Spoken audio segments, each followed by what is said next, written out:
Groceries-nya aja udah 500 euroan per bulan. Berapa? 10 juta. Gua catat 10 deh. juta. Catat. Jika satu orang bekerja, itu penghasilan tidak cukup untuk memenuhi biaya pokok.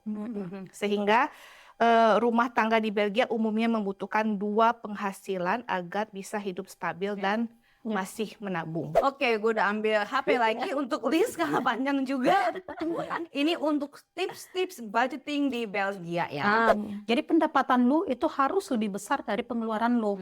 Jadi jangan sampai kan kita makin lama makin tua, makin banyak pengalaman di pekerjaan. Biasanya salahnya kebanyakan kita menurut aku ya, penghasilan naik, pengeluaran naik, gaya hidup naik. Gue rata-rata gitu ya, karena laki gue kan bener-bener dia menteri keuangan ter gitu, bukan berarti pelit.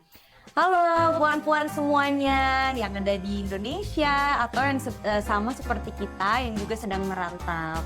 Kembali lagi ke podcast kita, Puan Rantau, dan hari ini saya Arifah sebagai moderator dan masih ditemenin sama puan-puan yang sama tentunya. Puan Everett. Ada simbolon. Kamala Devi Taib. Elizabeth Stephanie mana lu? Oke, jadi di episode kali ini kita mau ngobrolin tentang realitas dan ekspektasi. Jadi tentang bagaimana sih kita ini budgeting dan biaya hidup di Belgia. Kenapa? Karena banyak banget ternyata orang Indonesia itu yang berpikiran kalau kita sekarang sudah mendapatkan gaji euro, itu kita dibilangnya orang kaya. Aminin aja ya, amin. Udah sukses ya. Kalau gue memang orang kaya sih. Amin. Kita anggapnya semua jadi doa ya. Tapi di episode kali ini kita mau ngebahas lebih dalam, bikin kalian juga jadi terbuka kalau ternyata ini loh realitas kita yang tinggal di Eropa, di Belgia dengan gaji euro. Kenapa? Karena kenyataannya euro itu juga belum tentu bikin kita kaya. Apalagi kalau kalian bekerja di Belgia itu biasanya pendapatannya itu banyak dipotong dengan pajak. Nah, untuk detailnya tonton episode kita yang sebelumnya tentang cari kerja. Nah, kalau misalkan gue perkira-kira nih ya gambarannya, itu rata-rata penghasilan bersih orang di Belgia itu sekitar 3.000 euro per bulan, berarti 60 juta. Bener nggak sih? 60 juta ya? Per bulan? Satu orang? Per bulan rata-rata ya, per orang di Belgia. Rata-rata Jadi ya. yang pendapatannya paling Yang full rendah, time ya. yang paling atas ditambahin Ya, dibagi dua. Nah, ya. Nah, tapi again, angka-angka ini tuh semua berbeda dan semuanya tergantung dengan status. Kalau menikah, punya anak, punya rumah pribadi gitu. Jadi pemasukannya juga maksudnya sebagai orang tua single parents atau enggak, itu semuanya itu akan disesuaikan ya. Nah, sekarang bisa mungkin gue lempar ke Mala untuk meneruskan. Tangkap Mal, tangkap. Nah, coba Mal ceritain sebagian realitas kita di Belgia seperti apa. Waktu dan tempat Dipersilahkan. Jadi mau bikin mereka puan-puan berpikir kita orang kaya atau suka rahasia kalau ternyata kita ya gini-gini juga. Tadi ketawa Kenapa ini ketawa-ketawa? Jauh banget ini. hati yang gembira adalah obat. Nah, Benar. Yang diketawain itu jadi racun. Oke, ya Mal, serius Mal. Lanjut ya. Sebenarnya ini bukan ranah gue banget karena gue untuk membandingkan persentase Persentase.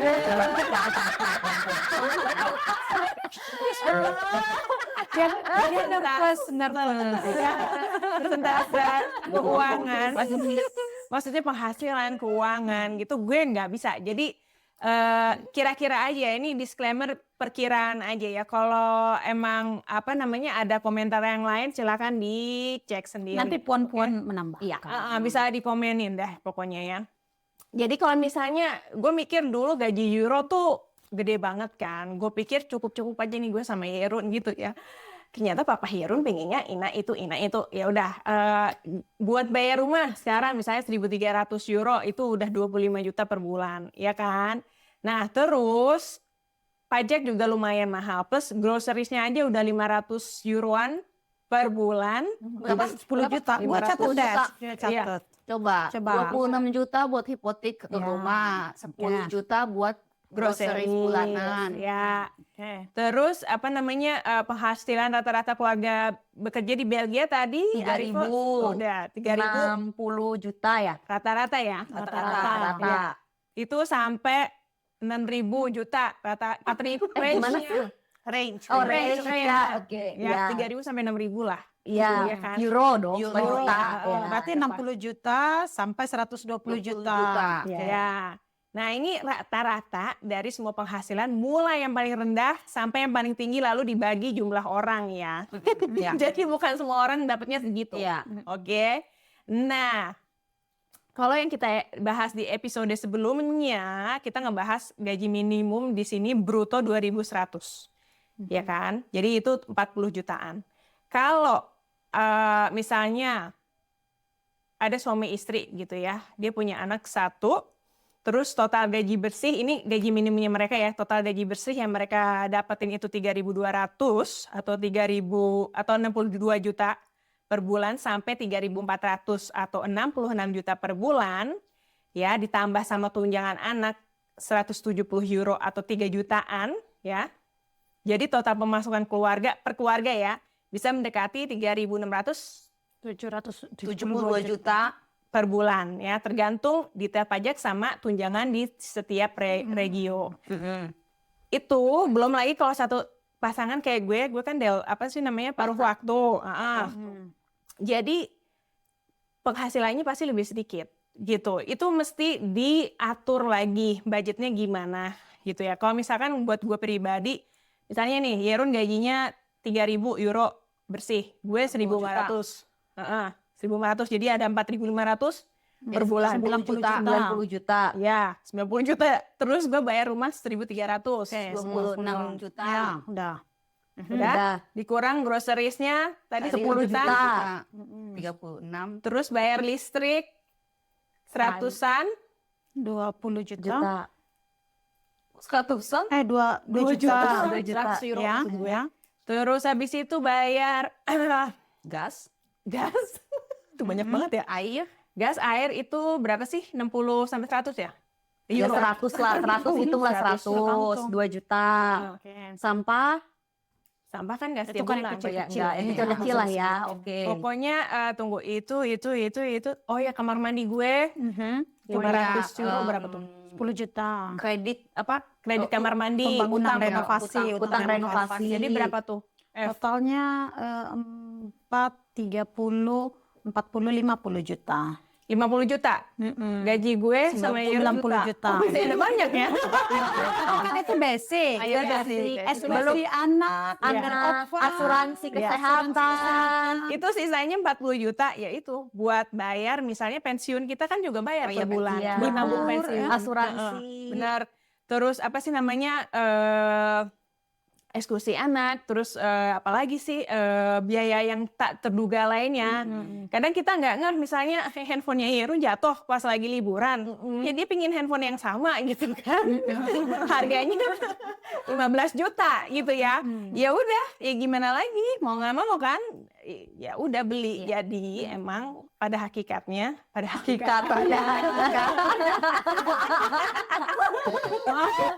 Kasihan sih, Pak. Ini bagian sama sabar ya, Mas. ini jujur gue stres juga salah ngitung. pembagian ini. Iya, gue stres juga nih ngitungnya, untung ada Efrata, jadi bisa ngitungin.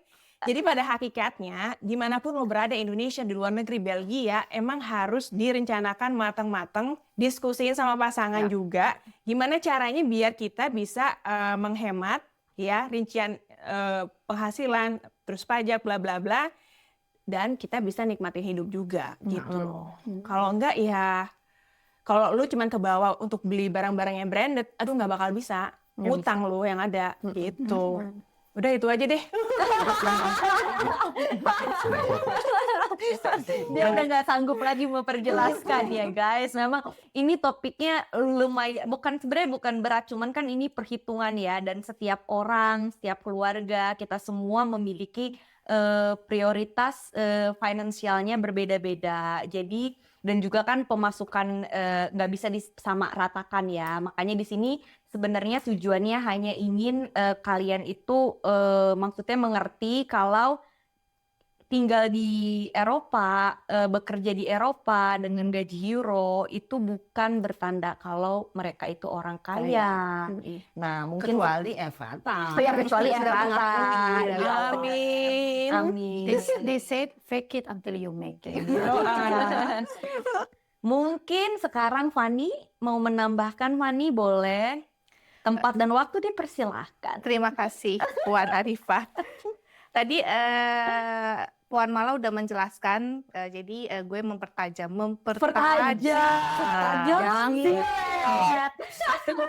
Jadi gue mempertajam aja, iya kan betul ya, elah ngomong lagi. Menurut hasil survei konsumsi ini terbaru. Itu bukan kira-kira dari gue.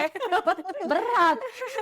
Jadi menurut hasil survei konsumsi terbaru tahun 2024, kalau bicara soal biaya pokok rata-rata keluarga di Belgia, tadi lu udah ngomong ya, ini 44.000 euro per tahun atau sekitar 862 juta untuk total biaya hidup per tahun. 860 Iya, juta. 862 Oke, juta kan per tahun. Berarti atau setara dengan 3.670 euro atau jika dirupiahkan 71.900.000 atau mau kalau dibulatkan 72 juta. 71 kurang lebih. ya. Kurang lebih 70 Buat semuanya ya. Rata-rata ya. rata-rata. ya. Jadi per tahun itu tadi pendapatannya rata-rata pendapatan warga Belgia itu sekitar 862 atau per bulannya itu per tahun ya, atau per bulannya sekitar 71.900.000. Nah, bayangkan berapa gaji rata-rata yang harus dihasilkan untuk memenuhi tadi kayak kebutuhan pokok. Nah, berdasarkan data statistik Belgia tahun 2024, gaji bersih rata-rata satu pekerja ya sekitar 56 juta per bulan. Ya kan? Sementara biaya hidup satu rumah tangga mencapai 71 juta. Artinya jika satu orang bekerja, itu penghasilan tidak cukup untuk memenuhi biaya pokok. Sehingga rumah tangga di Belgia umumnya membutuhkan 2 penghasilan agar bisa hidup stabil dan masih menabung. Benar. Emang kalau kita juga di sini mau beli rumah juga kalau bisa ya dua-duanya kerja. Iya. Disarankan begitu. Karena kalau enggak sanggup, nggak ada duitnya. Orang banyak yang bayar bulanannya aja udah 1 bulan gaji satu Iya, pasangan. benar. Nah, data terbaru dan resmi tentang pengeluaran rumah tangga di Belgia yang dirilis oleh Stadbel, Kantor Statistik Nasional Belgia berdasarkan survei Household Budget Survei 2024, pembagian apa aja sih yang paling pengeluaran pembagian apa ya terbesar menurut kategori-kategori. Ini gue sebutin ya. Jadi pembagian persentase besar sesuai kategori pengeluaran adalah sebagai berikut. Yang pertama, ini tahun 2024 ya, Rumah. tempat tinggal. Pasti. Jadi tempat tinggal itu termasuk sewa, energi, listrik dan lain-lain itu 30,6% atau sekitar 21,98 juta per bulan. Angka itu 30,6 tadi dikali 71,9 yang tadi rata-rata per bulan. Lalu makanan dan minuman ini tanpa alkohol itu kayak grocery ya, berarti 14% atau sekitar 10,06 juta per bulan. Transportasi 11,7% atau 8,4 juta per bulan. Lalu hiburan dan budaya itu 7,9% atau 5,68 juta per bulan. Restoran, kafe, hotel itu 7,3% atau sekitar 5,25 juta per bulan. Kesehatan 4,8% atau 3,45 juta per bulan. Perabot dan perawatan rumah itu 5% atau 3 juta 59. Jadi 3,59 juta.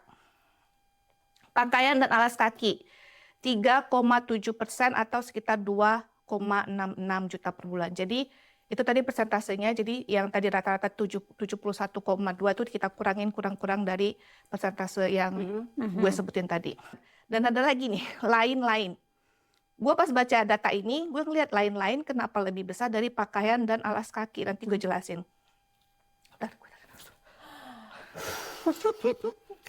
Lain-lain itu sebesar 13,3% atau sekitar 9,56 juta per bulan. Jadi dari data di atas bisa disimpulkan bahwa rata-rata rumah tangga menghabiskan sekitar 1/3 dari total pengeluaran untuk tempat tinggal. Karena tadi 30% ya. Termasuk sewa, mortgage, listrik, gas, air, dan bahan bakar lainnya. Tapi ada perbedaan juga antar wilayah. Wilayah kalau rumah tangga di Brussels itu mengalokasikan hampir 35% untuk tempat tinggal. Lebih tinggi daripada di Flanders dan Wallonia. Lebih mahal. Lebih mahal. Ya. Gitu. Ibu kota. Nah, tadi gue dijelaskan dalam survei household, dalam survei household budget, survei lain-lain tadi kan lain-lain. Lain-lain tadi berapa? 13%. Ya. 13% ini justru lebih tinggi daripada hiburan dan budaya itu 7,9, restoran, segala macam. Nah, lain-lain ini tadi gue juga pas baca data ini, lain-lain kenapa lebih besar? Apa itu lain-lain? Ternyata lain-lain ini bukan belanja kecil atau tidak penting, justru isinya adalah biaya rutin yang tidak terlihat tapi pasti dibayar setiap bulan atau disebutnya ke dalam kategori miscellaneous goods and service atau pengeluaran rumah tangga, barang dan jasa.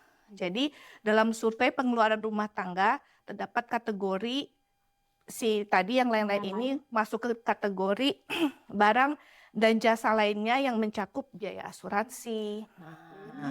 Terus apa lagi? Internet, internet, telepon, layanan perbankan, perawatan pribadi, serta berbagai biaya administrasi karena bersifat rutin dan wajib. Kategori ini menyerap porsi pengeluaran yang cukup besar. Sekian dan terima kasih. Mungkin nanti ide aja itu persentasenya dan sebagainya mungkin bisa dimasukin dalam bentuk PDF. Iya. Misal kita Ada ininya kok, ada chartnya. Tuh kan, gimana puan-puan? Syok kan? Oke. Ya, tentu semuanya itu bakalan berubah tergantung gaya hidup kita seperti apa. Yang tadi juga Fanny udah jelasin di Brussels ternyata mahal banget, ya kan? Di mana kalian tinggal. Ya sama pilihan-pilihan prioritas pribadi kalian. Karena kan setiap orang pasti memiliki prioritasnya yang berbeda-beda ya. Nah, karena kami Puan Pintar dalam budgeting, kami akan berbagi tips. Nah, aku sarankan ini kepada Queen Budgeting karena tolong di-share. Menteri kedua. Bukan, asisten menteri. Oh iya, Asisten asisten. budgeting. Oke, gue udah ambil HP lagi untuk list karena panjang juga. Ini untuk tips-tips budgeting di Belgia ya. Nah, dengerin tuh puan-puan. Buat anggaran keluarga, duduk bersama pasangan, tentukan skala prioritas dan buat anggaran bulanan yang realistis. Benar. Itu penting banget yang Benar. pertama. Terus yang kedua, bandingkan harga sebelum membeli, apalagi barang-barang elektronik ya. Itu dan juga gampang kan, tinggal online aja ya. gitu. Dan kalau mau groceries, jangan belanja saat lapar. Karena pasti kita akan membeli lebih banyak Benar. daripada yang seharusnya. Terus kalau belanja itu di supermarket besar, bukan di minimarket atau night shop gitu. Jadi juga kadang di Belgia itu ada toko yang buka hari Minggu, itu biasanya lebih mahal dibandingkan toko yang tutup di hari Minggu gitu. Terus juga beli dalam jumlah cukup untuk stok saat sedang promo. Contohnya kayak barang-barang yang tahan lama gitu, kayak selai coklat, pasta, spaghetti, pasta, susu. Lumayan kan bisa ngirit di situ ya.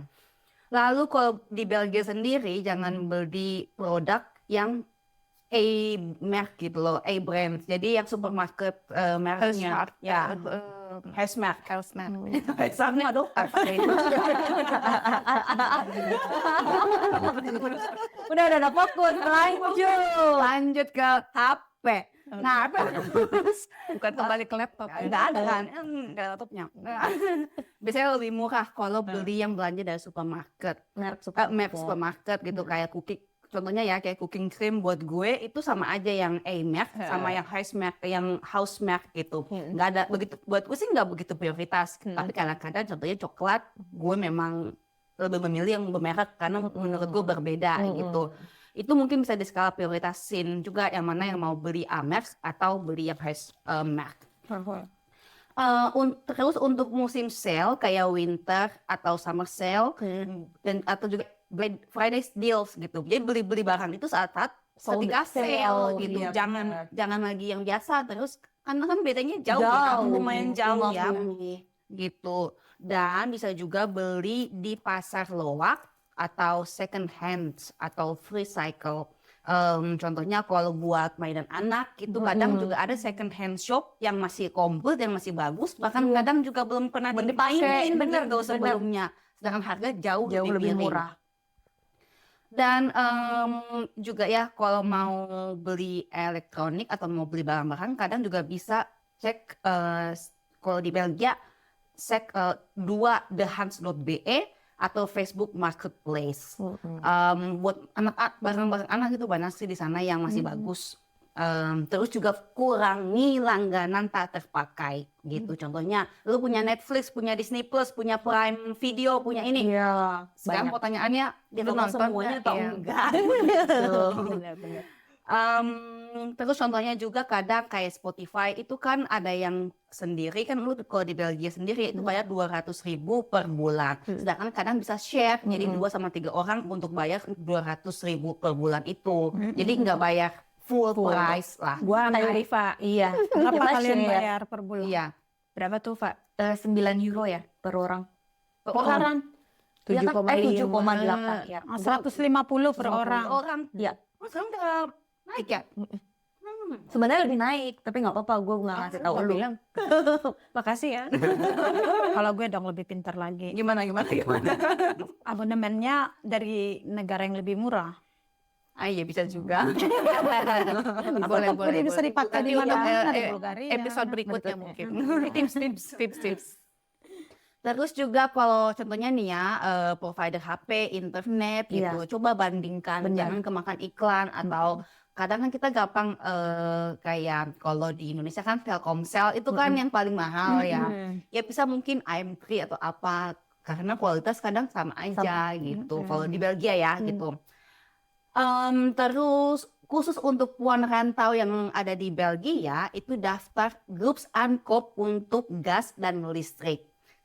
Groups Aankoop artinya pembelian secara kolektif, yaitu sebuah organisasi atau platform mengumpulkan banyak pengguna dan menegosiasikan tarif atau harga yang lebih baik dengan pemasok daripada jika orang membeli sendiri.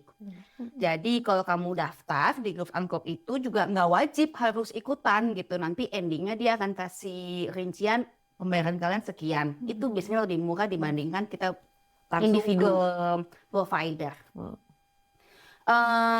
Disclaimer ya sebelumnya, tidak selalu Groups Aankoop menjamin harga paling murah di setiap kasus. Tergantung penawaran dan situasimu sendiri. Kadang membandingkan pilihan lain tetap juga penting. Aduh banyak banget ini lesnya. Dan juga kalau di Belgia itu masak di rumah ya, tips budgetingnya karena masak sendiri lebih hemat daripada makan di luar. Atau juga bisa meal prep yang lagi hype untuk mengurangi food waste. Kalau di Belgia juga makan siang itu bawa sendiri juga sangat amat menghemat karena lumayan sekarang itu bisa 120.000 cuma beli roti doang. Maksudnya kalau kerja Kalau bawa kerja makan ya, siang ya. bawa makan siang. Terus juga bawa makan siang kalau ke amusement park atau kalau mau jalan-jalan, kalau mau piknik bawa makanan sendiri itu juga lebih menghemat ya daripada beli di restoran. Apalagi kalau anaknya 2 kan. Iya benar. Terus juga untuk puan rantau Belgia, coba cek Groupon, Social Deals, dan Too Good To Go untuk harga makanan yang miring. Intinya kita perlu review semua pemasukan dan pengeluaran. Lalu lihat mana yang masih bisa dikurangi atau dihemat. Dan mana yang tidak bisa ditawar atau dihilangkan. Dikembalikan ke puan rantau Arriva. Dan akan saya lemparkan kembali. Ya, oke, lumayan lengkap ya yang tadi Ana udah sharing, tapi mungkin dari Menteri Keuangan dia Yang memiliki paling kaya, yang paling kaya, fake it until you make it. iya, memiliki tips and trik lagi. Nah, biar kaya sama kayak Puan Efrata gimana nih? Biar tular kayaknya, ya kan? Again, fake it until you make it. Disclaimer ya. Ya, nggak ada sih sebenarnya. Mau nanya dulu sebelumnya nih, mencairkan suasana dari budgeting yang disampaikan Ana tadi pada dengerin kan kita kira-kira apa yang kalian sudah lakukan, Iya. yang belum dilakukan dan akan dilakukan, atau yang menginspirasi puan-puan di sini. Gue sih social deal sama Too Good To Go. Belum, udah lakuin. Oh, udah lakuin ya. Kalau Too Good To Go biasanya gue nyari buat bahan makanan ya. Iya, bahan makanan. Bahan makanannya. Bahan makanan atau enggak roti-roti. Ada dari supermarket, sisa sayur. Ambil itu atau enggak social deals nih, bentar lagi kayaknya gue mau meromantik menginap bersama Papa Sultan. Tapi ya dengan budget. Nggak apa-apa, tapi kan menikmati. Itu social deals. Yang lain? Gue rata-rata gitu ya, karena laki gue kan Oh iya benar. bener-bener dia Mr. menteri Budgeting. menteri keuangan ter gitu, bukan berarti pelit ya, tapi dia itu bener-bener berpikir secara dewasa banget sebelum mengeluarkan uang. Meskipun ya istilahnya maksudnya dia juga ngemanjain banget ya, ngemanjain Ardias gitu, apa-apa dibeli. Terus biasa kalau buat Ardias itu yang bener-bener baru kayak gitu. Tapi di sisi lain dia sangat amat pintar membudgeting. Dia tahu kapan nih kita harus cari yang diskon, kapan nih itu worth it untuk beli baru kayak gitu. Tapi ya sih kita melakukan hampir semuanya ya. Gue sih ngikut aja. Mantap. Ya, mantap banget ya. Jadi sudah lengkap banget sebenarnya. Aku mungkin lebih menambahkan tentang investasi dan dana darurat, tapi sudah lengkap banget apa yang disampaikan oleh puan-puan di sini ya. Aku singkat aja, satu hal yang sangat penting tentang keuangan itu terbuka dengan pasangan atau terbuka dengan diri sendiri. Kalau kamu sendiri single, terbuka dengan diri sendiri artinya refleksi dan evaluasi gitu ya. Terbuka, obrolin soal pengeluaran seperti yang Anda sudah sampaikan. Obrolin juga target tabungan, jangan ngobrolin pengeluaran aja, tapi target tabungan. Dan obrolin bila perlu tulis secara realitas hutang-hutang yang harus dibayar bulanan. Di samping itu terima kasih Ana dengan listnya yang sangat jelas tentang budgeting. Tapi itu bukan hanya soal aplikasi Too Good To Go, tapi juga tentang kebiasaan sehari-hari dan mindset ya. Mindset untuk tidak capek-capeknya membandingin harga, mindset untuk mencari hal yang lebih murah, dan mindset untuk tidak segan buat cek marketplace, second hand. Itu kan mindset, karena aku nggak mau second hand kan gitu kan. Nah, kalau ada pengeluaran yang tidak terduga, biasanya contohnya sakit tiba-tiba atau pengeluaran lain yang tidak terduga, itu jangan langsung panik. Gitu, cari solusinya, duduk dengan pasangan atau dengan diri sendiri, berpikir refleksi dengan contohnya mencari side job, atau coba lihat di rumah ini barang-barang yang tidak terpakai yang bisa dijual. Karena kan kita tidak hanya menjadi konsumer dari second hand, kita juga bisa menjadi penjual second hand ini di website-website gratis ini. Hal yang sangat penting yang buat aku sangat aku tanamkan itu dana darurat. Ya, dana darurat itu sebaiknya buat puan-puan 3 sampai 6 bulan dari menutupi biaya 3 sampai 6 bulan basis needs kehidupan, contohnya utang, yang tadi di hipotek rumah yang dibahas sama Mala tadi, yang basis basic semua, bukan baju dan lain sebagainya, tapi basic, bisa makan, bisa hidup di rumah yang hangat, itu semuanya dihitung. 3 sampai 6 bulan dari itu harus ada di tabungan dana darurat yang nggak bisa dipegang buat apapun. Jadi lebih baik jangan liburan, jangan beli baju baru sebelum ada biaya dana darurat ini. Tunggu deh, F. Jadi misalnya pengeluaran gue untuk semua itu yang basic, total misalnya 3.000 gitu ya. 60 juta per bulan. Per bulan. Berarti gue harus punya 60 kali 3. Ya, 180 juta sampai 360 juta. Oke. Yang tidak bisa dipegang untuk biaya apapun. Iya. Oke. Kayak gitu. Jadi benar-benar disimpan ya. Iya. Dan filosofi yang paling penting yang aku pegang itu pendapatan orang berbeda-beda ya. Kita selalu bilang itu bukan pendapatan lu yang harus lu hitung, tapi berapa yang lu bisa save setiap bulan. Jadi pendapatan lu itu harus lebih besar dari pengeluaran lu. Jadi jangan sampai, kan kita makin lama makin tua, makin banyak pengalaman di pekerjaan, biasanya salahnya kebanyakan kita menurut aku ya, penghasilan naik, pengeluaran naik, gaya hidup naik. Jangan seimbang. Seharusnya pengeluarannya naik, pengeluarannya tetap, maksudnya sesuai range, walaupun tetap menikmatin hidup ya. Dan pendapatan lebih besar dari pengeluaran, berarti ada sisa untuk ditabung. Setelah dana darurat, usahakan buat dana tabungan ini dipakai buat investasi. Kayak gitu, investasinya bisa tabungan jangka panjang kalau kamu tidak mau ribet, tapi jangka panjang ini itu bisa terkena inflasi, karena jangka panjang di Belgia kan paling dapatnya 1-2%, inflasi bisa 2-3%. Jadi kalau lu nabung jangka panjang, kasarnya nilai uang 100 juta saat ini, 20 tahun lagi itu sudah nilai uang 50 juta saat ini contohnya. Jadi lu kena inflasi. Cara terbaik untuk menentang inflasi itu dengan investasi. Aku bingung investasinya apa gitu kan. Disclaimer lagi, coba belajar buat beli share stock, saham, beli saham. Ada saham yang namanya ETF.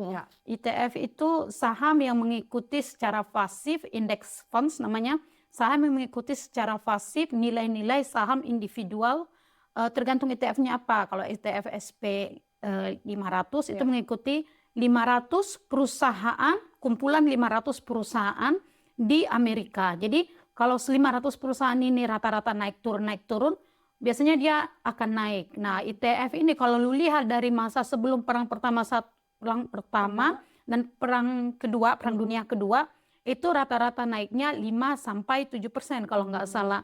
Jadi dia memang melindungi kita dari inflasi. Dan anti stres, lu beli aja tiap bulan. Ada beberapa broker yang bahkan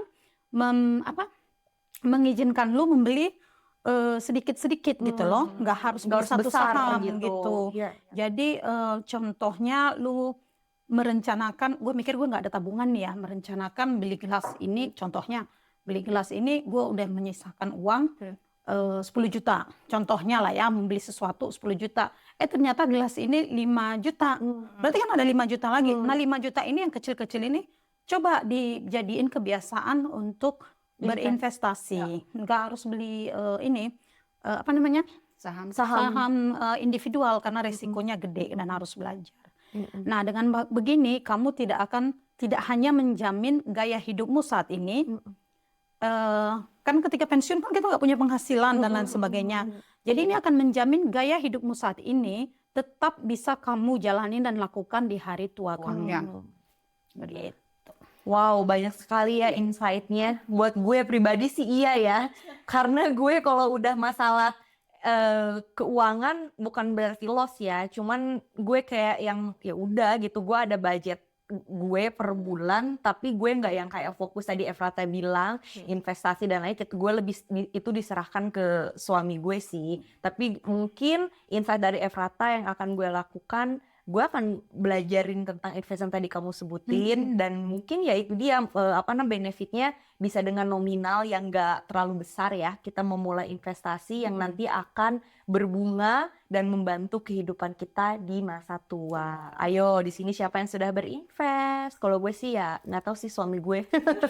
Gue sih Kalau gue pribadi pribadi dari gue sendiri belum. Oke. Kalau gue pakai asisten lagi, pakai aplikasi GoTrade. Gue tahu dari teman gue si Dewi. Jadi ya emang itu pakai aplikasi apa sih namanya? Kayaknya itu dari Amerika Serikat. Jadi harus pakai ID card, pakai ini itu. Dan gue bisa milih sendiri saham-sahamnya apa aja gitu. Tinggal gue biasanya per bulan 50 euroan 1 juta buat beli apapun itu, misalnya gue beli PayPal apa pokoknya dikit-dikit aja sih. Iya. Gue nggak banyak-banyak Sisa-sisa uang lah ya mau mau masukin. gitu. Oh, Kalau sama Yerun ya dari bank. iya. Biasanya dari bank. Dia sama gue mainnya bank. Ya udahlah. Iya sih. Gitu yang penting ada. Kayaknya gue sama misalnya laki gue juga kayaknya kayak maksudnya yang gampang gitu, langsung ke Iya. bank asuransi apa gitu. Tapi kalau misalkan pribadi yang kayak tadi investasi apa sih beli-beli saham gitu juga ya gue serahkan kepada laki gue. Terserah lah, ini budget sisa terserah kamu apakan gitu. Kalau gue sih juga ada investasi saham. Jadi Kan asisten menteri. iya. Jadi waktu gue ada kenaikan gaji itu perselisihannya itu gue masukin ke saham gue per bulan gitu. Yang kira-kira oke lah segitu bisa buat saham gitu. Terus juga kalau gue dapet bonus-bonus gue masukin ke situ ke saham. Jadi lumayan sih lagi naik. Senang ya. Iya, lagi senang gitu. Itu pakai aplikasi juga. Pakai aplikasi bisa lu monitor sendiri semuanya Bolero. gitu. The Giro. Oh, Giro. Oke. Gitu dari ketua saham. Ketua saham. Nah, boleh lah ya puan-puan juga cek-cek di negara kalian dengan kondisi kalian, keuangan finansialnya seperti apa bisa disesuaikan. Yang penting penuhin dulu kebutuhan prioritas kalian ya. Jangan sampai investasi tapi hidup sehari-hari. Oh enggak, Sampai ya hidup apa sih kan panas. investasi itu adalah uang yang tidak terpakai, makanya jadi pengeluaran dulu, dana darurat, baru investasi. investasi, Kalau ya. nggak ada dana darurat, jangan investasi karena nanti harus terpaksa jual saham untuk untuk bener. membayar hal-hal darurat. Iya, Gitu.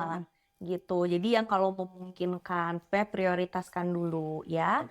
Setelah kalian mendengarkan semua ini, kebukakan mata kalian kalau ya sebenarnya kaya itu ya maksudnya global ya, tapi kita itu sebenarnya juga kita di sini ya survival ya, untuk bekerja, untuk ya bertahan hidup lah di sini. Ya sama lah di Indonesia juga kan seperti itu, semuanya sama. Mungkin ada sesuatu yang ketinggalan dari kita, share bagaimana kita menabung atau bagaimana kita menekan budget.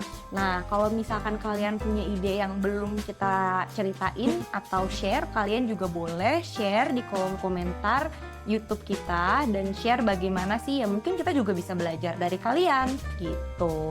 Jangan lupa juga follow semua media sosial kita atas nama Puan Rantau, share ke teman kalian dan gitu aja ya. Kita pamit. Jadi dari Puan Untuk dunia.